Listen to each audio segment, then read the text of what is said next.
A paz do Senhor, queridos amados irmãos, sejam bem-vindos ao Plenitude do Evangelho Audiobook. Hoje lhes trago a mensagem do pastor David Wilkerson, cujo título é Receba o Espírito Santo. Que Deus te abençoe por meio da mensagem da Palavra do Senhor.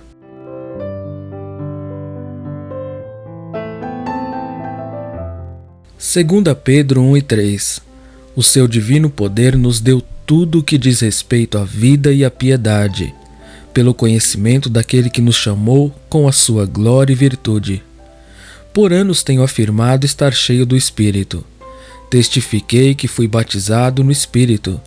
Preguei que o Espírito Santo me deu o poder de testificar e que me santificou. Orei no Espírito, falei no Espírito, andei no Espírito e ouvi a sua voz. Eu acredito firmemente que o Espírito Santo é o poder de Deus, é o próprio Deus. Posso levá-lo de volta ao dia em que fui cheio do Espírito, quando tinha 8 anos. Ainda me lembro das lágrimas e do clamor do meu coração ao Senhor. Lembro-me da incrível visão de Cristo que recebi. E eu me lembro da paixão por Jesus que veio dessa experiência. O Espírito Santo tem sido meu amigo e consolador desde então. Eu li tudo o que a Escritura diz sobre o Espírito Santo, de Gênesis a Apocalipse. Eu preguei sobre Pentecostes, sobre a necessidade de sermos cheios do Espírito, sobre nosso corpo ser o templo do Espírito, e eu creio que o Espírito falou através de mim à sua igreja. No entanto, mais tarde, me peguei orando: Senhor, eu realmente recebi o Teu Espírito Santo? Eu realmente conheço esse poder incrível que vive em mim? Ou o Espírito é apenas uma doutrina para mim? E eu estou de alguma forma ignorando isso? Estou pedindo a Ele para fazer por mim o que Ele veio fazer? Ainda estou fazendo as coisas que Ele veio aqui para mim? O fato é que você pode ter algo realmente valioso e não saber. E você não pode apreciá-lo porque você não entende o quão precioso é. Conheço a história de um agricultor que trabalhou em seu pequeno terreno durante toda a vida. Por décadas, ele lavou o solo pedregoso, vivendo na pobreza e eventualmente morrendo descontente. Após sua morte, a fazenda passou para seu filho. Um dia, enquanto lavrava, o filho encontrou uma pepita de ouro. Ele o avaliou e disseram que era ouro puro. O jovem logo descobriu que a fazenda estava cheia de ouro. Instantaneamente ele se tornou um homem rico. No entanto, seu pai nunca teve e nem explorou essa riqueza, embora tivesse estado naquela terra toda a sua vida. O mesmo vale para o Espírito Santo. Muitos de nós vivemos na ignorância do que temos, do poder que reside em nós. Alguns cristãos vivem a vida inteira pensando que têm o Espírito Santo, mas não o receberam verdadeiramente em plenitude e poder. Ele não está fazendo neles a obra eterna para a qual foi enviado. Não estou falando de manifestações. Muitas vezes, alguns crentes buscam o Espírito apenas quando estão com problemas e querem vê-lo manifestado. Eles esperam que ele venha e varra seus problemas, mas Pedro diz que esta não é a verdade sobre o Espírito. Segundo ele, temos dentro de nós um tesouro. O seu divino poder nos deu tudo o que diz respeito à vida e à piedade, pelo conhecimento daquele que nos chamou com a sua glória e virtude. No Rio Jordão, João Batista disse aos fariseus: Eu batizo em água. Entre vós há um que não conheceis. João 1:26. Esses líderes religiosos viram Jesus em carne e o ouviram falar. Mas eles não entendiam quem ele era. Eles não conheciam seu poder e sua glória. Da mesma forma, Jesus perguntou ao seu discípulo Filipe: Há muito tempo estou convosco e não me conheces, Filipe? João 14:9. Quero lhe fazer a mesma pergunta. Há quanto tempo você está testificando que foi cheio do Espírito Santo? O Espírito Santo alguma vez lhe disse, como o Senhor disse a Filipe: Estou com vocês todos esses anos, mas vocês ainda não me conhecem? Às vezes me pergunto se os cristãos de hoje são comparáveis aos crentes dos dias de Paulo. Algo parece estar faltando na igreja de hoje. Todos sabemos que os cristãos do primeiro século enfrentaram grandes aflições. Eles suportaram duras provações, tempos difíceis, perseguições extremas, mas eles não desistiram. Paulo diz que a igreja de Tessalônica suportou a perda de suas casas e bens, tudo o que tinham. No entanto, esses crentes não ficaram abalados com a experiência. Ele atribui sua força ao poder do Espírito Santo. 1 Tessalonicenses 1, 5 e 6. Na verdade, o nosso evangelho foi pregado a vocês não só com palavras, mas também com poder, com o Espírito Santo e com plena convicção. Vocês se tornaram nossos imitadores e do Senhor, tendo recebido a palavra do meio de muitos sofrimentos com a alegria que o Espírito Santo dá. Paulo então descreve o testemunho que fluiu de sua alegre perseverança, tanto que se tornou um exemplo para todos os crentes da Macedônia e da Acaia. De fato, de vocês a palavra do Senhor ressoou não apenas na Macedônia e na Acaia, mas também a fama da fé que vocês têm em Deus se espalhou por toda parte, de modo que não precisamos falar sobre isso. 1 Tessalonicenses 1, 7 a 8. Esses crentes haviam sido muito aflitos, mas possuíam verdadeira alegria. Eles suportaram dificuldades e sofrimentos como nenhum outro grupo daquela época. Eles viviam sob pressões que você e eu nem conhecemos. Certamente seus casamentos foram testados durante esses tempos difíceis. O diabo terá vindo contra essas famílias em sua fraqueza, causando todos os tipos de problemas. Mas os pastores e santos daquela igreja não desistiram. Eles não reclamaram das circunstâncias e não reclamaram das provações de Deus, pelo contrário, se regozijaram no corpo de crentes. E Paulo lhes disse: vocês estão na boca de todos. A sua alegria nas dificuldades surpreendeu e tocou a todos, de perto e de longe. Esses cristãos realmente receberam o Espírito Santo. Eu me pergunto, o que eles sabiam sobre o poder do Espírito que tão poucos cristãos hoje parecem conhecer? O que estamos perdendo? Onde está a alegria do Espírito Santo em nossos tempos de aflição e tribulação? Nunca na história da igreja os crentes foram tão desencorajados.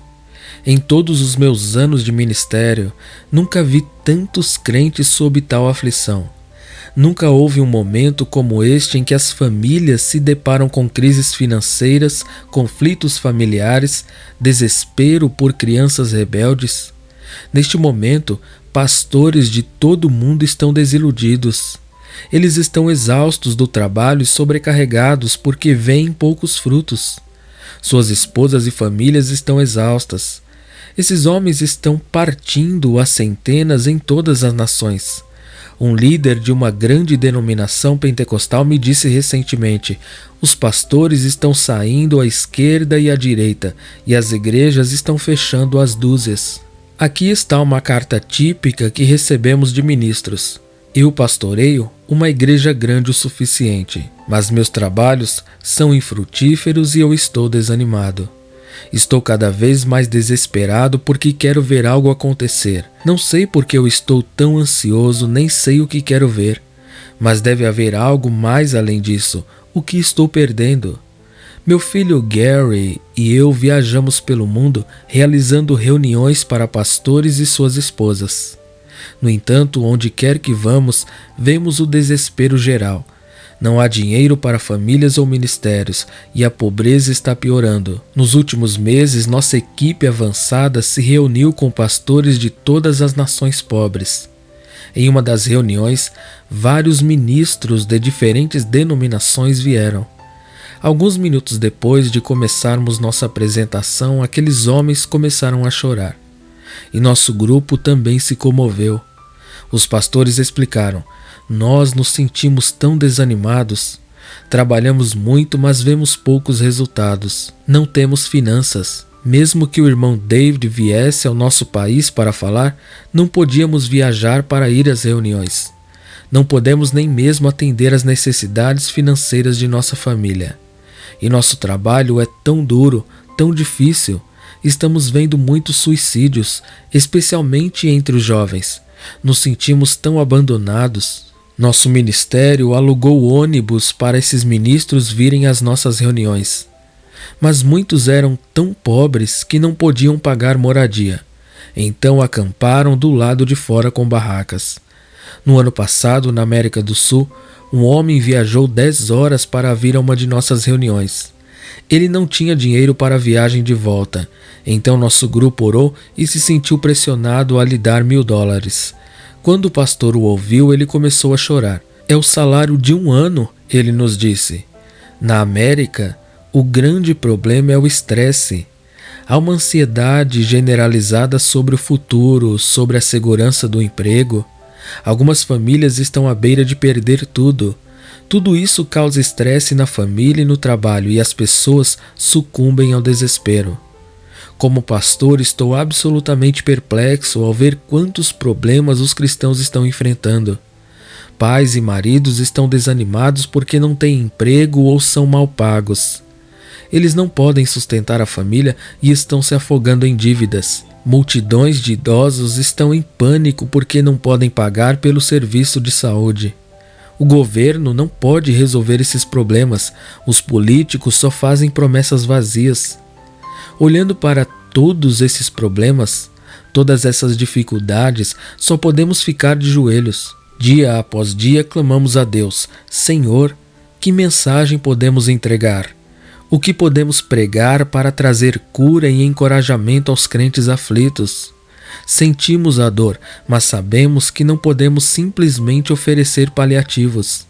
Recusamo-nos a dar uma mensagem diluída de simpatia humana dizendo: não fique desanimado, o sol vai nascer em breve.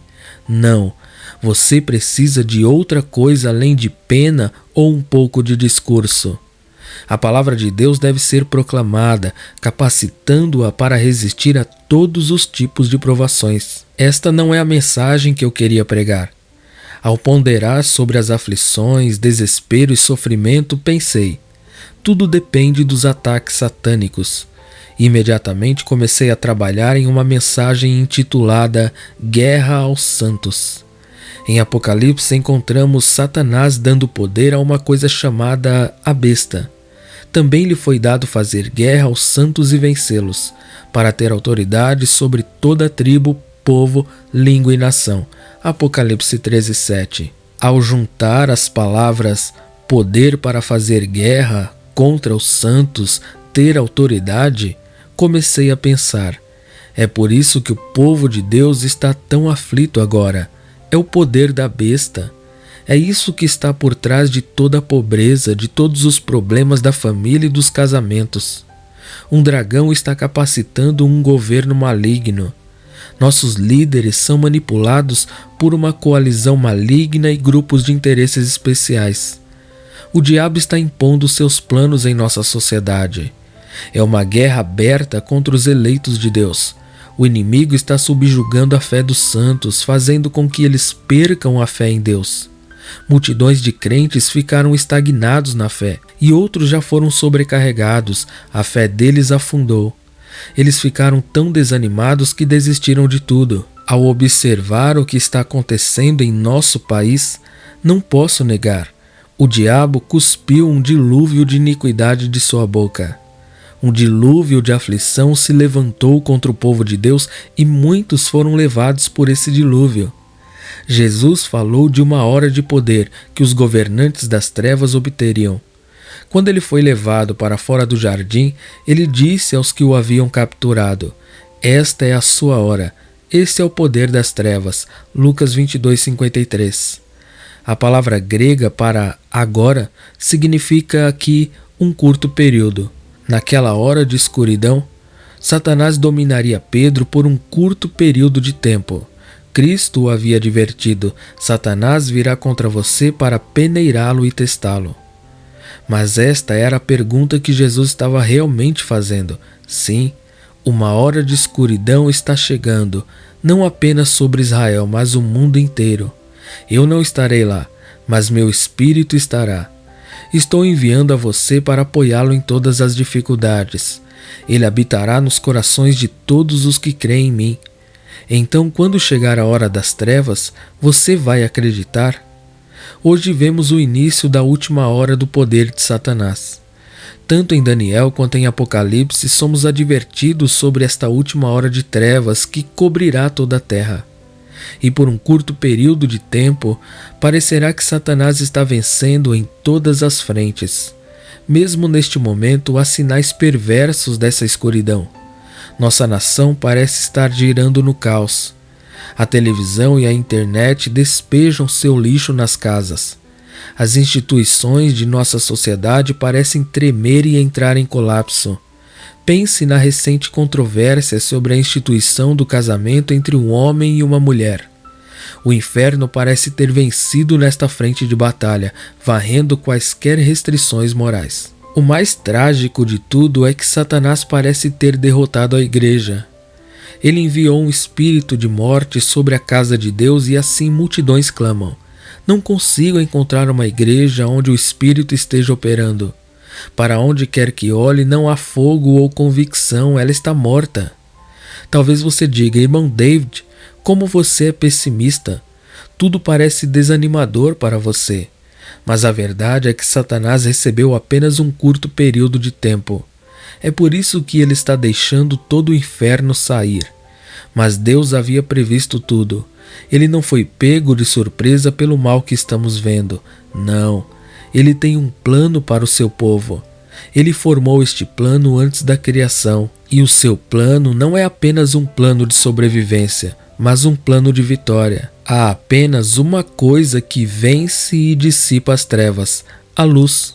Isaías declarou: o povo que andava em trevas viu uma grande luz. Isaías 9:2. Da mesma forma, João declarou: a luz brilhou na escuridão, e as trevas não o compreenderam. João 1:5.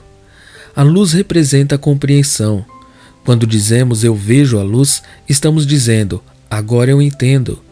Você vê o que as Escrituras dizem? O Senhor está prestes a abrir nossos olhos, não para ver um diabo vitorioso, mas para receber uma nova revelação. Nosso Deus nos enviou seu Espírito Santo, cujo poder é maior que as forças do inferno. 1 João 4:4.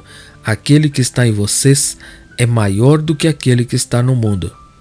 Agora em Apocalipse lemos sobre o inferno expulsando gafanhotos e escorpiões que têm grande poder.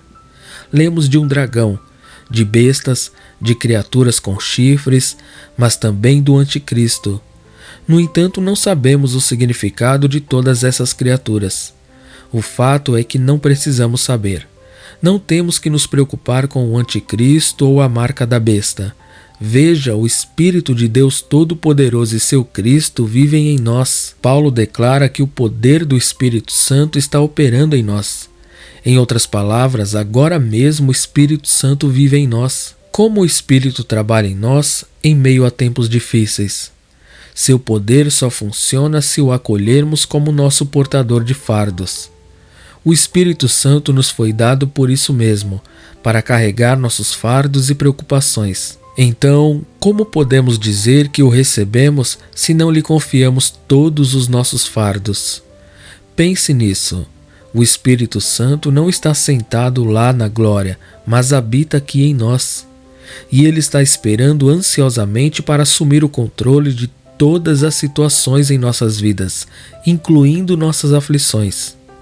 Assim, se continuarmos a ter medo, se estivermos desesperados, se murmurarmos, se formos oprimidos pela ansiedade, então não o recebemos como nosso consolador, auxílio, guia, amparo e força. Você pode objetar: o Espírito Santo nos foi dado para nos capacitar a sermos testemunhas de Cristo. É verdade. Mas o que o nosso testemunho inclui? Significa apenas orar pelas pessoas? Todas essas coisas fazem parte do nosso testemunho, tenha certeza, mas eles não o entendem completamente. Não, a testemunha para o mundo é o cristão que deu todo o peso ao Espírito Santo. Como os Tessalonicenses, este crente vê problemas avassaladores por toda parte, mas ele tem a alegria do Senhor. Confie no Espírito de Deus para conforto e orientação em qualquer aflição. E ele tem um testemunho poderoso para dar ao mundo perdido, porque ele está alegre apesar de estar cercado pela escuridão. Sua vida diz ao mundo: esta pessoa viu a luz. Um cristão assim realmente recebeu o Espírito Santo. Por quê? Porque permite que o Espírito forneça tudo o que ele precisa para vencer. Um crente enlutado não é um testemunho. Considere o exemplo da vida de Paulo. Este grande apóstolo falou de ter uma sentença de morte sobre ele. De fato, nós mesmos já havíamos pronunciado a nossa sentença de morte, para que não pudéssemos confiar em nós mesmos, mas em Deus que ressuscita os mortos, segundo aos Coríntios 1:9. Ele explica: estávamos oprimidos, fatigados além da medida. Chegamos até a desesperar de nossa vida. Tínhamos realmente chegado ao fundo do poço e não tínhamos saída. Paulo, olhando para sua triste situação, aflições, problemas, fome, perseguição, frio, nudez, prisão, espinho na carne, preocupações e ansiedades por igrejas, ataques e complôs contra sua vida, só podia dizer isto: é o fim. Não há escapatória. Humanamente falando, vejo apenas uma solução, que é a morte. A única saída é morrer e estar com Jesus. Amado, Deus permitiu cada uma das provações de Paulo. E ele forçou o apóstolo a não confiar em si mesmo, mas a confiar plenamente no Espírito Santo. A Escritura diz: tendo feito todo o dever, levante-se. Efésios 6:13. Dizem-nos com efeito: você está exausto depois de todos os esforços humanos. Você tentou resolver seus problemas por conta própria e chegou ao fim. Agora permita que Deus trabalhe. Será Ele quem vos dará a libertação por meio do Espírito que habita em vós. Paulo está falando sobre algo diferente de um simples suspiro como: eu confio que Deus terá sucesso. Não, ele está falando de estar tão desesperado, tão resignado, que precisa confiar em um Deus que ressuscitou dos mortos, segundo aos Coríntios 1:9. Sua conclusão foi: só Deus pode me livrar desta situação de morte. Só o seu Espírito pode me dar uma saída. Paulo confiou no poder do Espírito e Deus o livrou. Ele nos livrou e nos livrará de tão grande perigo de morte, e temos a esperança de que Ele nos livrará novamente, segundo aos Coríntios 1:10. Que declaração incrível! Paulo está dizendo: o Espírito me livrou de uma situação desesperadora. Vai me libertar mesmo agora, e continuará me libertando em todas as aflições. Deixe-me dar um resumo. Receber o Espírito Santo não é comprovado por algumas manifestações emocionais. Acredito que existam manifestações do Espírito.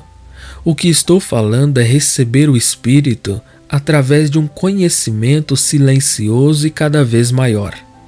Acolhê-lo significa ter uma luz cada vez maior de seu poder libertador, de sua ajuda, de sua providência. Repito as palavras de Pedro: o seu divino poder nos deu tudo o que diz respeito à vida e à piedade, pelo conhecimento daquele que nos chamou com a sua glória e virtude, segundo Pedro 1:3. Segundo Pedro, o poder divino do Espírito não vem como manifestação. Ele vem antes de tudo pelo conhecimento daquele que nos chamou. E da sua plenitude todos nós recebemos. João 1:16. Além disso, o Espírito Santo não é totalmente recebido até que ele esteja no controle total. Nós simplesmente não conseguiremos se não dermos o controle total. Temos de confiar completamente em seus cuidados. Deixe-me dar-lhe um exemplo final para ilustrar tudo isso. Em Gênesis 19, encontramos Ló e sua família em uma terrível crise. Em Sodoma, sua cidade, o julgamento estava prestes a cair e então Deus enviou anjos para libertá-los. Ló abriu a porta a esses mensageiros do Senhor e eles entraram em sua casa. Eles tinham o poder do céu para libertar toda a família, mas os anjos não foram bem-vindos. Veja, a esposa de Ló não podia pensar em ter que mudar sua vida. Ao ouvir os anjos incitando seu marido a deixar Sodoma, ela deve ter pensado: não quero deixar esta linda casa, meus móveis, todos os meus amigos. Certamente esta não é a vontade de Deus. Eu orarei para que o Senhor retarde seu julgamento. Tem que fazer um milagre para mim. Eventualmente, os anjos tiveram que forçar Ló e sua família, tirando-os de Sodoma. O plano de Deus era libertá-los no processo de fuga. Ele iria alimentá-los, vesti-los e cuidar deles. Mas, como todos sabemos, a esposa de Ló olhou para trás e morreu, tornando-se uma estátua de sal. A mensagem do anjo foi clara. Se você quer que Deus esteja no controle total, então você tem que soltar as rédeas. Se você busca a libertação dele, deve deixar seus planos e estar disposto a seguir o caminho dele. Em suma, o Espírito Santo não usa seu poder para libertar os indecisos. A incredulidade faz com que seu trabalho falhe. Devemos estar dispostos a deixá-lo fazer mudanças em nossa vida se esta é a maneira que Deus escolheu para nos libertar. Na minha opinião, muitos crentes hoje não experimentaram a libertação porque continuam mantendo seus planos. Eu lhe pergunto, você está disposto a permitir que o Espírito Santo guie? Você não o recebeu até que ele tenha dado todos os fardos que tem. Eu os exorto, orem e listem todos os problemas que vocês têm. Aqui estão eles, Espírito Santo. Eu confio esta situação a ti, e eu creio que teu poder permanece em mim. Não vou perder o sono por causa desse problema. Eu confio em ti. Então, você simplesmente tem que tirar os olhos dessa sua condição. Sim, há escuridão ao redor, mas você viu a luz. Você está disposto a acreditar que o Senhor vai te tirar desse problema? Acredite na palavra que Ele lhe deu. Ele nos livrou e nos livrará de tão grande perigo de morte, e temos a esperança de que Ele nos livrará novamente, segundo aos Coríntios 1:10. Amém. Mensagem por David Wilkerson. Quero te convidar a fazer uma visita no meu canal principal, onde eu prego a palavra do Senhor, onde eu ensino a mensagem da palavra de Deus, Plenitude do Evangelho Alexander de Oliveira. Visite o canal, vou deixar o link na descrição do vídeo, vá no botão de se inscrever, se inscreva, ative o sino de notificação para não perder nenhuma mensagem. Também tem a opção de se tornar membro, onde você pode apoiar o canal. Também o canal da minha esposa, Michele Valini, ela dá dicas diversas de várias coisas, de empreendedorismo, de beleza, de saúde, de culinária, enfim, várias coisas. Você pode ir no canal dela também se inscrever. O link vai estar na descrição do vídeo. Desde já, que Deus abençoe em nome de Jesus Cristo.